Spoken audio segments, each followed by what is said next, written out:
हमारे देश में पेड़ पौधे संस्कृति और पौराणिक कथाओं में रचे बसे हैं। यह हमारे संस्कार से लेकर संस्कृति तक में शामिल हैं। कोई पेड़ पौधा औषधीय गुण रखता है तो कोई आध्यात्मिक महत्व। शास्त्रों में भी पेड़ पौधों को विशेष महत्व दिया गया है। इनसे हमें लगभग हर प्रकार के फल, फूल तथा औषधियां प्राप्त होती हैं। भारत फलों की कृषि में अग्रणी है। संपूर्ण विश्व के कुल फल उत्पादन का 10% हिस्सा भारत के हिस्से में आता है। आम, केला, नींबू और अंगूर की इकाईवार उत्पादकता में भारत का प्रथम स्थान है। बागवानी फसलों की कृषि में वृद्धि से फलों की कृषि की ओर भी एक सकारात्मक रुझान गया है। इसकी लगभग 1.5% प्रति वर्ष की वृद्धि से बढ़ती खपत और किसानी के बदलते परिदृश्यों का अंदाजा सहसा ही लग जाता है। इन्हीं नई दिशाओं की ओर पथ संचलन करने के लिए हम आपको प्रोत्साहित करते हैं। इसी कड़ी में आज हम बात करेंगे एक चिर परिचित फल की, जिसकी बाजार में मांग कभी कम नहीं होती। इस परिचित फल का नाम है केला, जिसकी बहुआयामी कृषि के बारे में आज हम विस्तार से जानेंगे।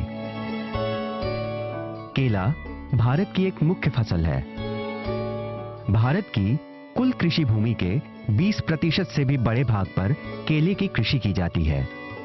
भारत में अधिकांशतः केले की पौध को कंद से उगाया जाता है, परंतु आज एक नए तरीके की तकनीक ने किसानों को आकर्षित किया है। इस तकनीक से पौध प्राप्त करने के कई फायदे हैं। आइए इन फायदों पर एक नजर डालें। ऊतक संवर्धन विधि से उगाए जाने वाली केले की पौध के फायदे। ऊतक संवर्धन विधि से प्राप्त पौध से एक जैसे फल प्राप्त होते हैं। ऊतक संवर्धन से प्राप्त पौध रोगाणु रहित होती है। पूरी फसल एक साथ तैयार हो जाती है, जिससे बार बार ढुलाई का खर्च भी बच जाता है। फसल समय से पहले ही तैयार हो जाती है। 95% से ज्यादा पौधे विकसित होकर फल देने लगते हैं। पौध के रोपण से लेकर फलों की प्राप्ति तक खर्चा बेहद कम आता है। केळी लागवड करताना आपण जर टिश्यू कल्चरचे जर रोप आपण वापरले, केले की कृषि में उत्तक संवर्धन से प्राप्त पौध इस्तेमाल करने के कई फायदे हैं। ये खाद की सहूलियत तो देती ही है, साथ ही इसके पौधों की ऊंचाई और फूल और फल आने का समय भी समान होता है। चल की ये केळी पिकाला सिगाटोका किंवा बंची टॉप अशा प्रकारचे जी कीड रोग आहेत, बाकी केलों के पौधों की अपेक्षा उत्तक संवर्धन से प्राप्त पौधों में कीट कम लगते हैं। आपल्या शेतामध्ये कमी दिसून येतो। एकाच वेळेस काढणी झाल्यामुळे आपल्याला मजुरांना मजुरी देणं आणि एकाच वेळेस एक ही समय पर फसल तैयार होने से तुड़ाई और ढुलाई के वक्त मजदूरी का खर्चा भी कम हो जाता है। भारत की कुछ बड़ी प्रयोगशालाओं और बायोटेक कंपनियां केले के ऊतक संवर्धन विधि के क्षेत्र में निरंतर शोध करती रहती हैं। ऊतक संवर्धन विधि से केले की पौध प्राप्त करने के लिए सबसे पहले स्वस्थ और उच्च गुणवत्ता वाले केले की पौध का चुनाव किया जाता है। फिर उस पौध से एक छोटा टुकड़ा काटकर एक स्वस्थ ऊतक को चुना जाता है। प्रयोगशाला में ऊतक संवर्धन विधि द्वारा इस एक ऊतक से हजारों और लाखों पौधों को जन्म दे दिया जाता है, जो बिल्कुल स्वस्थ और उच्च गुणवत्ता वाले होते हैं। अब इन पौधों को तैयार करके किसानों के पास भेज दिया जाता है। ऊतक संवर्धन विधि से संवर्धित पौध को आप कृषि विज्ञान केंद्र अथवा प्रमाणित बायोटेक कंपनियों से प्राप्त कर सकते हैं। पूर्वी इथं केळी लागवड व्हायची नाही। पहले यहाँ केले की खेती नहीं होती थी।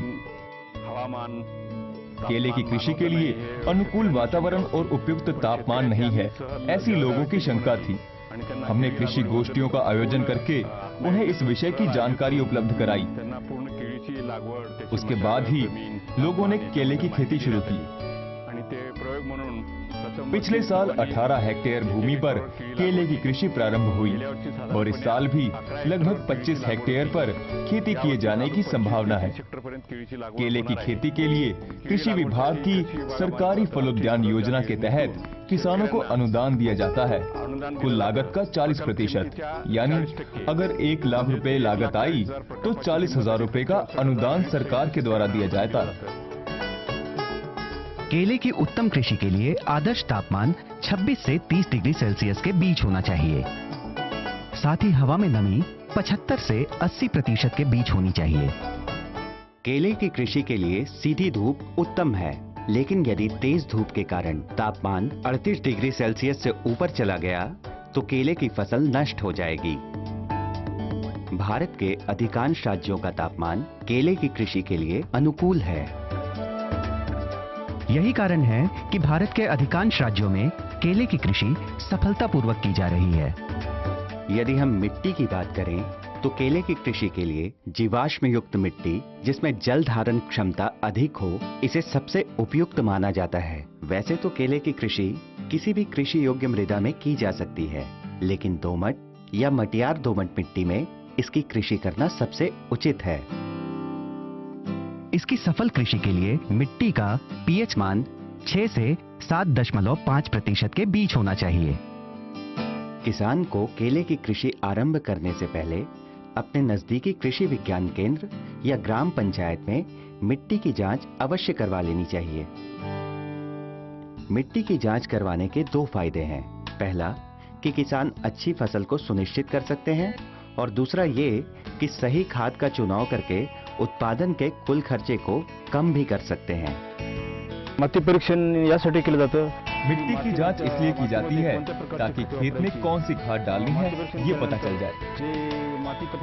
मिट्टी की जांच के बाद जिस खाद की सलाह दी जाती है, अगर किसान उसका प्रयोग करें तो रासायनिक खादों से होने वाले खर्चे को कम किया जा सकता है। इसके अलावा मिट्टी की जांच के बाद जैविक खेती कैसे करें ये भी बताया जाता है। सेंद्रिय खते या खतांचा वापर केला जातो। केले की शुरुआत अवस्था से ही खरपतवार नियंत्रण बहुत जरूरी हो जाता है, इसलिए समय समय पर निराई गुड़ाई करते रहना चाहिए।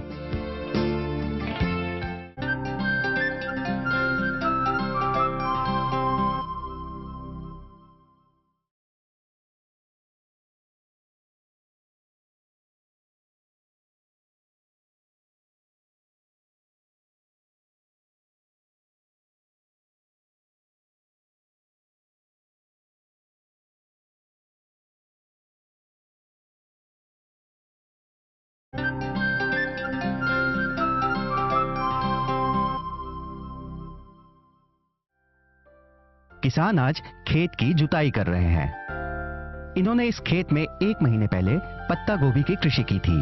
रोटावेटर की मदद से ये मिट्टी को पलट रहे हैं। ऐसा करने से पहले से उगे हुए पौधे मिट्टी में दब जाते हैं, जिनके अपचयन से मिट्टी और अधिक उपजाऊ हो जाती है। ये प्रक्रिया किसी भी सब्जी या फल की कृषि आरंभ करने के लिए उपयुक्त है। इन्होंने अपने 1 एकड़ खेत में रोपण के लिए केले के पौध नर्सरी से मंगवा लिए हैं। किसान आज पौधों का रोपण कर रहे हैं। केले का रोपण समय मुख्यतः जलवायु पर निर्भर करता है।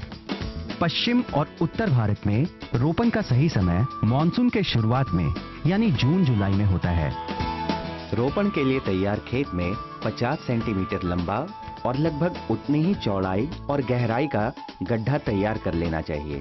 अब इस गड्ढे में 10 किलोग्राम सड़ी गोबर की खाद, 250 ग्राम नीम की खली और 20 ग्राम कार्बोफ्यूरॉन को अच्छे से मिला दिया जाता है। केले की उम्दा पैदावार के लिए रोपण विधि अगर व्यवस्थित हो तो वांछित परिणाम मिलने में कोई संदेह नहीं रहता। पौधों का आपसी अंतर जाति, स्थल और भूमि की उर्वरकता पर निर्भर करता है। आप ध्यान दें तो एक पौधे और दूसरे पौधे के बीच में 6 फुट का अंतर छोड़ा जा रहा है। ऐसा करने का वैज्ञानिक कारण है। विशेषज्ञ बताते हैं कि ऐसा करने के 1 से ज्यादा फायदे हैं। सर्वप्रथम आम्ही लोकांना सबसे पहले 50 गुणा 50 सेंटीमीटर का गड्ढा खोदना होता है। गड्ढों के बीच 6 गुणा 6 फुट का अंतर रखा जाता है और उसमें केले की पोत लगाई जाती है। 6 बाय 6 फुटावर अंतर और खड्डा खोदण्याचं कारण असं 2 पौधों में इतना अंतर रखने से यदि किसी एक पौधे को कोई बीमारी लगी तो अंतर के कारण दूसरे पौधों पर कोई प्रभाव नहीं पड़ता। तर 6 बाय 6 मीटर फुटाचं अंतर ठेवल्यानंतर त्यामुळे इसलिए 6 गुणा 6 फुट का अंतर रखकर किसानों को केले की खेती करनी चाहिए। तर दुसऱ्या रोपावर त्याचा प्रादुर्भाव होत नाही, त्यामुळे आम्ही 6 बाय 6 फुटाचं अंतर ठेवून शेतकऱ्यांना केळीची लागवड करायला लावतो। रोपण के तुरंत बाद ही खेत में पानी डाल दिया जाता है, जिससे जड़ें मिट्टी को अच्छी तरह से पकड़ लें। रोपण के समय एक पौधे और दूसरे पौधे की दूरी किस्मों पर निर्भर करती है। ऊंची किस्म के पौधों को 3 मीटर और बौनी किस्म के पौधों को 2 मीटर की दूरी पर रोपित करने चाहिए। केला एक ऐसी फसल है जिस पर कीटों का हमला बहुत तेजी से होता है। अपने क्षेत्र और केले की प्रजाति के अनुसार सही कीटनाशक का चयन करना चाहिए। केले की कृषि के हर चरण में किसी न किसी कीटनाशक का छिड़काव करना पड़ता है। किसानों को कृषि विज्ञान केंद्र के विशेषज्ञों से जैविक कीटनाशक की जानकारी प्राप्त कर उसका छिड़काव करना चाहिए। यदि कीट अधिक लग जाए तो सलाह अनुसार उचित मात्रा में रासायनिक कीटनाशक का छिड़काव करें, क्योंकि जरूरत से अधिक मात्रा में रासायनिक कीटनाशक के इस्तेमाल से फसल की गुणवत्ता में गिरावट आ सकती है। केले के पौधों के स्वस्थ विकास के लिए इसमें सही समय और अधिक मात्रा में पानी देना आवश्यक है। आज पूरे देश में पानी की समस्या से निजात पाने के लिए सरकार किसानों को अनुदान दे रही है। ज्यादातर किसान जो ज्यादा पानी की खपत वाली कृषि से केला उगाते हैं, वो अपने खेत में टपक सिंचाई प्रणाली को अपना रहे हैं। ड्रिप सिंचाई या टपक सिंचाई प्रणाली की मदद से पानी बूंद बूंद करके जड़ों तक पहुंचा दिया जाता है। इससे पानी की काफी बचत हो जाती है। साथ ही टपक सिंचाई की मदद से किसान घुलनशील खाद व सूक्ष्म पोषक तत्वों को भी जड़ों तक पहुंचा सकते हैं। अपने क्षेत्र के मौसम और मिट्टी अनुसार टपक प्रणाली से सिंचाई के समय को निर्धारित करना चाहिए। इस बात का खास ध्यान रखना चाहिए कि जड़ों के आसपास नमी बरकरार रहे।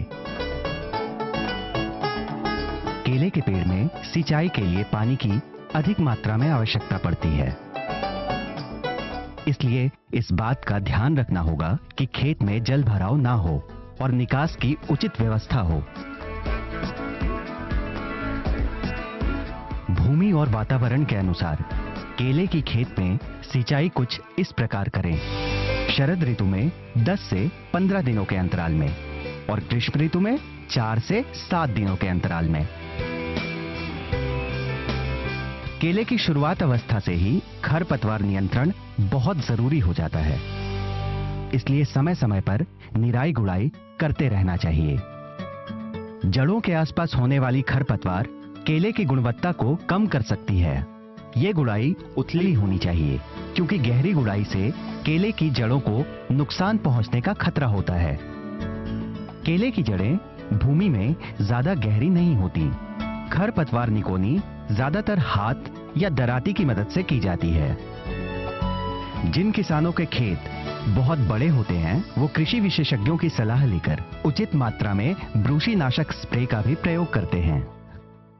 खरपतवार नियंत्रण के साथ साथ किसान पुंतियों को भी काट देते हैं, जो मुख्य तने का पोषण खींच लेती हैं। किस पुंती को काटना है, ये किसान अपने अनुभव से तय करते हैं। मुख्य तने और उससे 2 महीने बाद उगे हुए पुंती को छोड़कर बाकी सभी पुंतियों को काटकर अलग कर दिया जाता है। इस तरह से किसान पहली फसल की प्राप्ति के बाद उगने वाले दूसरे पौधे का चुनाव कर लेते हैं। केले की फसल को समय दर समय खाद व सूक्ष्म पोषक तत्वों की आवश्यकता होती है।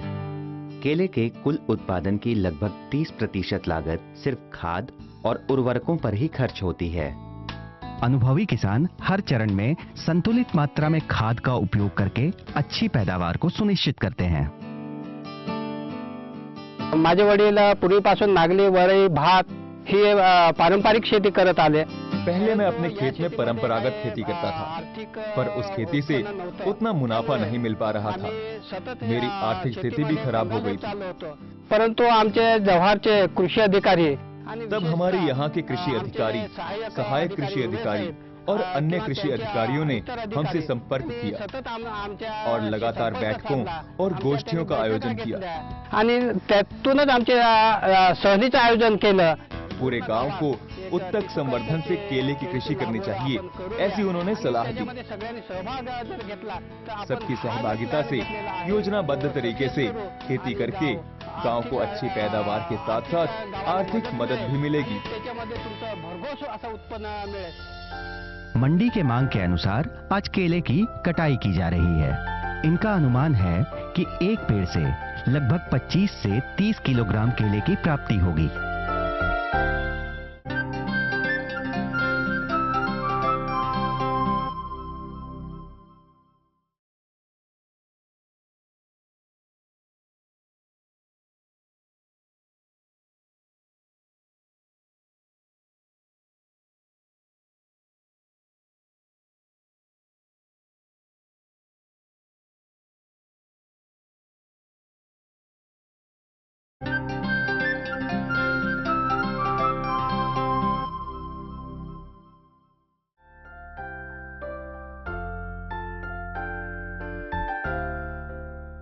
मृदा परीक्षण के आधार पर प्रति पौधे के हिसाब से नाइट्रोजन 300 ग्राम, फॉस्फेट 100 ग्राम तथा पोटाश 300 ग्राम 3 से 4 चरणों में देना होता है। केले में लगने वाले मुख्य कीट और उनसे निपटने के उपाय कुछ इस प्रकार हैं। पट्टी बनाना बीटल से बचाव के लिए मिथाइल ऑडोमेट 25 EC 1.25 लीटर प्रति हेक्टेयर या प्रत्येक पौधे के हिसाब से 125 मिलीलीटर का छिड़काव करें। जड़ व तना बीटल से बचाव के लिए कार्बोफ्लोरिन अथवा क्लोराइड 25 ग्राम प्रति पौधा का छिड़काव करें। पर्ण लाछन जैसी बीमारी के निपटारे के लिए कॉपर ऑक्सीक्लोराइड 0.3% का छिड़काव करें। किसान समय दर समय अपने खेत का निरीक्षण करते हैं। सूखे पत्तों की छटाई, खरपतवार प्रबंधन और सही कीटनाशक के उपयोग से खेत की देखभाल करते हुए किसान इस बात को सुनिश्चित करते हैं कि पेड़ पर लगी केले की कच्ची गहर अच्छी गुणवत्ता वाली हो। आज रोपण किए 14 महीने हो चुके हैं। केले की फसल कटाई के लिए तैयार दिख रही है। मंडी की मांग अनुसार आज केले की कटाई की जा रही है। इनका अनुमान है कि एक पेड़ से लगभग 25 से 30 किलोग्राम केले की प्राप्ति होगी। इन्होंने इस पूरे खेत का सौदा 3.5 लाख रुपयों में कर दिया है। किसान केले की घेर की कटाई तेज दराती या चाकू से कुछ इस प्रकार करते हैं। कुछ पेड़ ऊंचे होते हैं, इसलिए इनकी मुख्य शाखा को बीच से ही काट दिया जाता है। इन केलों की गहर वजनदार और उच्च गुणवत्ता वाली दिख रही हैं। कटाई के बाद अब इनकी आकार व वजन के हिसाब से छटाई करने के बाद इन्हें पैक करके मंडी भेज दिया जाएगा। खेत के बाहर इन केलों को कुछ इस प्रकार काटकर क्रेट में भरा जा रहा है।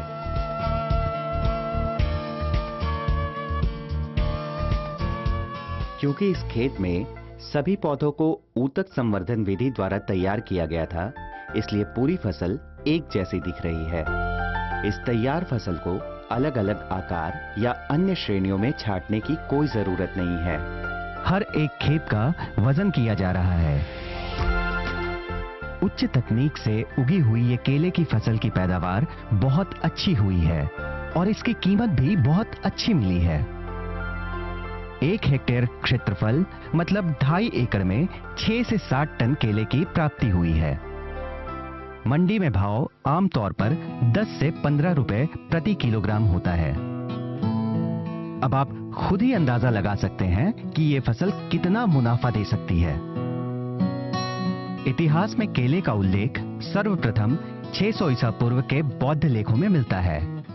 इन लेखों में ये वर्णन किया गया है कि केले से प्राप्त होने वाले एक पेय को पीने की अनुमति सिर्फ बौद्ध भिक्षुओं को थी।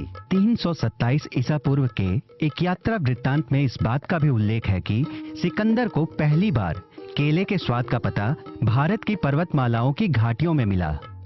चीन ने पहली बार केले की संयोजित कृषि 200 ईस्वी में शुरू की। 650 ईस्वी में इस्लामिक शासकों ने पहली बार केले को फिलिस्तीन लाया और अरब के व्यापारियों ने केले को अफ्रीका में प्रचलित किया। 1502 ईस्वी में मध्य अमेरिका के कैरेबियाई उपनिवेशों में पहली बार केले की कृषि की शुरुआत हुई। मनुष्य केले का इस्तेमाल मुख्य भोजन की तरह हजारों वर्षों से करते आए हैं। ये मानव जाति द्वारा ज्ञात सबसे पुराने फलों में से एक है और ये पूरे विश्व की महत्वपूर्ण खाद्य फसलों में से एक है। केले का उत्पादन कृषि के कुल सकल घरेलू उत्पाद का 2.8% है। ये किसानों के लिए एक महत्वपूर्ण फसल है क्योंकि इसकी कृषि पूरे साल भर की जा सकती है, जिससे साल भर की आर्थिक जरूरतों को पूरा करने में मदद मिलती है। क्या आप जानते हैं, केले के पौधों से प्राप्त होने वाला रेशा कपड़े बनाने के काम आता है। केला विश्व में सबसे बड़ी फूलदार घास है। केला विटामिन B6 का एक अच्छा स्रोत है। इसके साथ इसमें विटामिन सी, मैग्नीज और आहार रेशा भी प्रचुर मात्रा में पाया जाता है। ये माना जाता है कि केले में अधिक पोटेशियम होता है, लेकिन ऐसा है नहीं। इसमें सामान्य खाद्य पदार्थों जैसे शकरकंद, गाजर, दूध, शिमला मिर्च इत्यादि से भी कम पोटेशियम की मात्रा होती है। दक्षिण पूर्व एशिया में केले के फूल व तने से विभिन्न प्रकार के सूप, कढ़ी और बहुत से तले हुए पकवान भी बनाए जाते हैं। हिंदू धर्म की मान्यता के आधार पर केले में साक्षात श्रीहरि अर्थात भगवान विष्णु का वास होता है। केले की कृषि भारत के अधिकांश राज्यों में की जाती है। उनमें से मुख्य है महाराष्ट्र, उत्तर प्रदेश, आंध्र प्रदेश, आसाम, बिहार, गुजरात, कर्नाटक, केरल, मध्य प्रदेश, उड़ीसा और पश्चिम बंगाल। कई किसान प्रगति और आजीविका में विविधता चाहते थे, लेकिन आर्थिक संसाधनों के अभाव के कारण वो ऐसा करने में असमर्थ थे। आर्थिक सशक्तिकरण और आजीविका के विविधीकरण के लिए उन्होंने नकदी फसल के रूप में केले का व्यावसायिक उत्पादन शुरू किया। भारत केले की कृषि करने में पहले स्थान पर है। यदि भारत के कृषक ऊतक संवर्धन विधि द्वारा प्राप्त केले की पौध का चुनाव कर लें, तो वो कम जमीन में भी केले का अधिक उत्पादन कर सकते हैं। भारत, जहां कृषि भूमि का विभाजन होता जा रहा है, वहां ऊतक संवर्धन जैसी तकनीकों को अपनाने की जरूरत बढ़ती जा रही है। केले का उपयोग दैनिक जीवन में बढ़ता जा रहा है। ऐसे में किसान यदि ऊतक संवर्धन तकनीक को अपनाकर कृषि करें, तो वो निश्चित रूप से मंडी में अच्छा मुनाफा प्राप्त कर पाने में सफल होंगे। 2 वर्षापासून आम्ही केळीची शेती करतो। पिछले 2 वर्षों से मैं केले की खेती कर रहा हूँ। अब केले से मुझे अच्छा उत्पादन मिलने लगा है आणि हे उत्पन्न आल्यानंतर आम्ही और ऐसे उत्पादन को देखकर मैं किसानों को केले की खेती करने के लिए प्रेरित और प्रोत्साहित करना चाहूँगा। आपल्याला एक चांगलं उत्पन्न मिळेल। अगली कड़ी में हम बात करेंगे एक ऐसी विशिष्ट सलाद सब्जी की जिसके बिना आधुनिक सलाद पूर्ण नहीं होते। इसे सलाद का मुखिया भी कहते हैं। इसके पत्ते मीठे और करारे होते हैं। इस हल्के हरे रंग की आकर्षक और पौष्टिक सलाद सब्जी का नाम है आइसबर्ग, जो भारत में यूरोपियन पत्ता गोभी के नाम से प्रचलित है।